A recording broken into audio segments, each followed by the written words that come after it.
Hi, it's me again with Corel Draw Tips and Tricks. And while that other video was loading on about how to do this rainbow, I started playing around.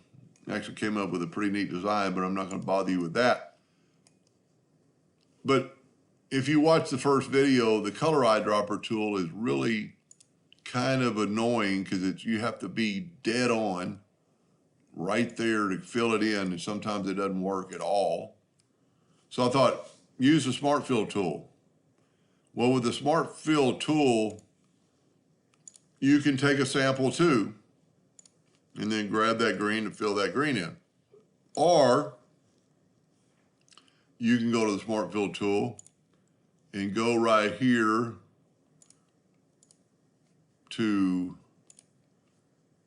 RG palette. There's your RGB palette, which a labor eraser uses.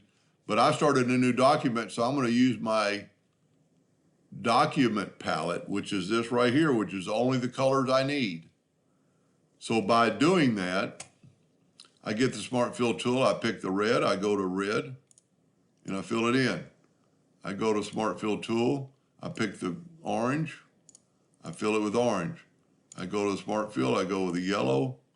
So the Smart Fill in this case is a lot faster and a lot more user-friendly, I guess you'd want to use the word, and more accurate.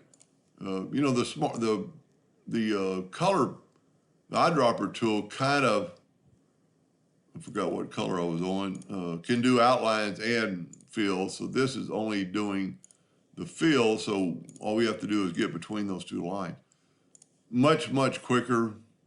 Now I did have to start a new document and put these colors, you know, into that. And that's, I do the same thing I did here. I just made some squares and started my own document. So I've got a document palette to play around with.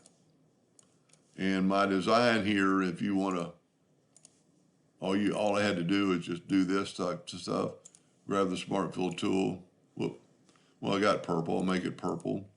Made it everything purple. So evidently I've got a leak in my design. But anyway, so Smart Fill tool over color eyedropper in this instance was a big help.